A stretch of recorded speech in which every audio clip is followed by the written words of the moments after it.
গরমে যখন কিছুই খেতে ভালো লাগে না, তখন এক বাটি আম ডাল যেন প্রাণ জুড়িয়ে দেয়।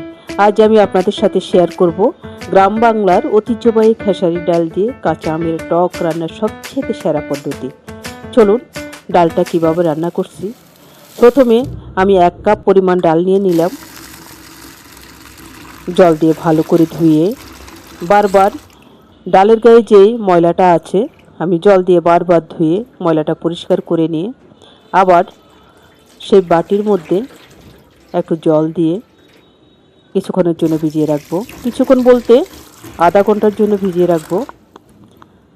আধা ঘন্টার জন্য ডালটা যদি ভিজিয়ে রাখেন তাহলে ডালটা ভালো সিদ্ধ হয়, খুব সুন্দর হয়।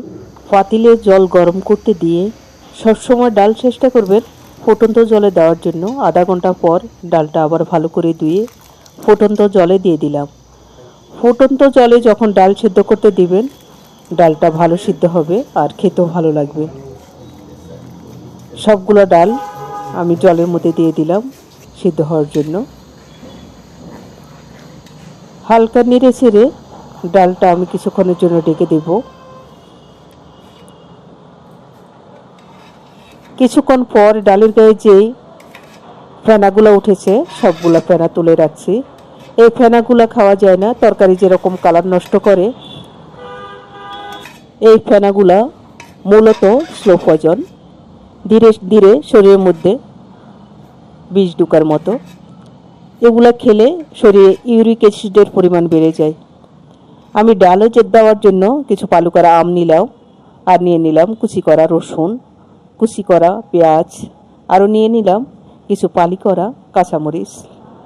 সবগুলা নিয়ে এগুলা মূলত এই ডালের উপকরণ, তেমন মশলা লাগে না ডালের মধ্যে।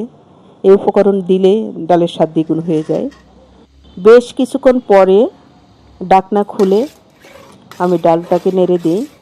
তারপর একটা ডাল ঘুটনির সাহায্যে ভালো করে ঘুটে দিলাম, বেশ ভালো করে ঘুটে দিলাম। ভালো করে ঘুটে দেওয়ার পরে আমি এর মধ্যে একদম বেশি করে কাঁচা পেঁয়াজ দিয়ে দিলাম। বেশি করে কাঁচা পেঁয়াজ দেওয়ার পরে রসুন কুচি দিয়ে দিলাম। রসুন কুচি দেওয়ার পরে আমি বেশ কিছু কাঁচামরিচ দিয়ে দিলাম, সবুজ কাঁচামরিচ। সবুজ কাঁচামরিচ দিয়ে একটু নেড়ে চেড়ে আবারও বেশ কিছুক্ষণের জন্য ঢেকে রাখবো, সবগুলা একসাথে সিদ্ধ হওয়ার জন্য।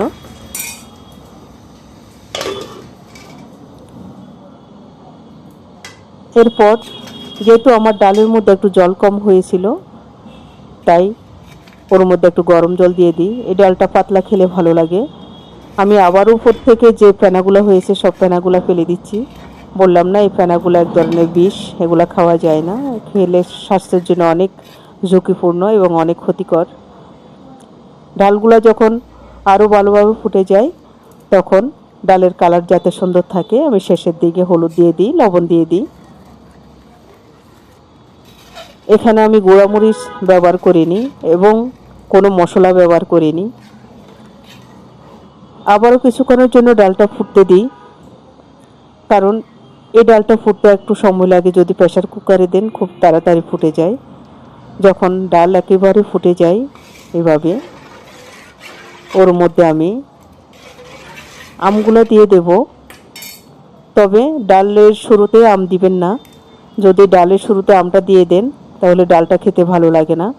যখন বাগার দিবেন, বাগার দেওয়ার একটু আগে আম দিয়ে দিবেন, তাহলে আমটা গলে যাবে না, গোটা গোটা থাকবে আর ডালের স্বাদটাও অক্ষুণ্ণ থাকবে। এরপর সবচেয়ে গুরুত্বপূর্ণ বিষয় হচ্ছে বাগার দেওয়া। আমি তেলের মধ্যে, সরিষার তেলের মধ্যে 5 ফোড়ন দিলাম। যারা 5 ফোড়ন খান না জিরা ফোড়ন দিবেন।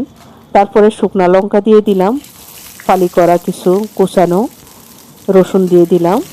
এই রসুনের ভাজা রসুনের ফ্লেভারটা খুবই ভালো লাগে। যারা নিরামিষ খান তারা রসুন পেঁয়াজ দিবেন না, তারা জিরা বাটা দিয়ে দিবেন, জিরা আদা বাটা দিয়ে দিবেন। তারপর আমি 1 চিমটি চিনি দিয়ে দিলাম। চিনি দিলে কি হয়, তরকারির কালারটা অনেক সুন্দর হয়। এর মধ্যে আমি কিছু কুচানো পেঁয়াজ দিয়ে দিলাম। কুচানো পেঁয়াজটা যখন একদম লাল লাল করে ভাজা হয়ে যাবে, বাগারের একটা গুরুত্বপূর্ণ বিষয় কি জানেন, আপনি বাগাটা যদি লাল লাল করে ভেজে না দেন তাহলে তরকারির স্বাদটা যে দ্বিগুণ হবে সেটা হবে না, কিন্তু যখন লাল লাল করে এভাবে ভেজে দিবেন তরকারির স্বাদটা দ্বিগুণ হয়ে যাবে। চিনি দেওয়ার কারণে যে তরকারির যে কালারটা এটা আরও সুন্দর হয়ে যায়। আমি এর মধ্যে 1 চিমটি হলুদ দিয়ে দিই, যেহেতু আমি 1 চিমটি চিনি দিয়েছিলাম তার মধ্যে 1 চিমটি হলুদ দিয়ে দিই, কালারটা যাতে সুন্দর হয়। অনেক সময় আমরা তরকারি রান্না করার সময় হলুদের ব্যালেন্সটা অত ভালো বুঝি না, দেখতে ভালো লাগে না। যখন দেখতে ভালো লাগে না তখন বাগারের মধ্যে যদি একটু চিনি দিয়ে দেন আর একটু 1 চিমটি যদি হলুদ দিয়ে দেন তাহলে তরকারি কালারটা অনেক সুন্দর হয়ে যায়। দেখেন আমার তরকারি কালারটা অনেক সুন্দর হয়ে যায়। এর মধ্যে আমি ঢাকনা দিয়ে কিছুক্ষণের জন্য ঢেকে রেখেছিলাম। কিছুক্ষণ ঢেকে রাখার কারণ হচ্ছে আপনি যখন বাগার দিবেন সাথে সাথে যখন উতাল দিতে থাকবে বাগারের যে গ্রান যে টেস্ট এটা থাকবে না, এটা উড়ে চলে যাবে। কিছুক্ষণ দমে রেখে দিবেন। আরও কিছুক্ষণ 2 মিনিটের মধ্যে হালকা আঁচে ফুটিয়ে নিয়েছিলাম, তারপরে কিছুক্ষণ দমে রেখে হয়ে গেল আমার আম ডাল, মজাদার আম ডাল। তরকারি রান্না করার সাথে সাথে চুলার থেকে নামিয়ে নেবেন না, কিছুক্ষণ ঢাকনা দিয়ে চুলার মধ্যে রেখে দিবেন, তাহলে তরকারির মধ্যে যে গ্রান যে মশলা এগুলো ধীরে ধীরে ভিতরে ঢুকে যাবে, তরকারির স্বাদটা দ্বিগুণ হয়ে যাবে। গরমকালে যদি আপনি এই ধরনের আম ডাল রান্না করেন খেতে খুবই ভালো লাগে। এক এক সময় গরমকাল এমন একটা সময় কিছু খেতে ভালো লাগে না, যদি হালকা পাতলা কিছু হয় মজা করে খাওয়া যায়। এর মধ্যে এই ধরনের যদি ডালটা রান্না করেন খুবই ভালো লাগে খেতে, মন ভরে আপনি খেতে পারেন। মূলত এই রান্নাটা একটা সাধারণ রান্না, অনেকে পারেন। আমার এই রান্নাটা যারা পারেন না, যারা নতুন, যারা ব্যাচেলর আছেন, যারা বিদেশ গেছেন রান্না খুঁজে পাচ্ছেন না, তাদের জন্য আমার এই ভিডিওটা অনেক উপকারে আসবে। এটার কালার এত সুন্দর যেটা বলে বোঝানো যাবে না, সুন্দর একটা গ্রান আছে এটার মধ্যে।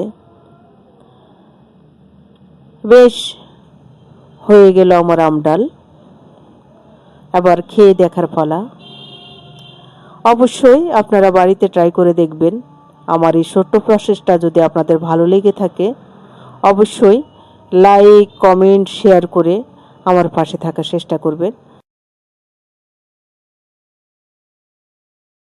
নমস্কার বন্ধুরা, আমি অর্চনা, আপনাদের সাথে দেখা হবে পরবর্তীতে নতুন ভিডিওতে নতুন একটা এপিসোডে। ততক্ষণে ভালো থাকবেন, সুস্থ থাকবেন। অনেক অনেক ধন্যবাদ সবাইকে।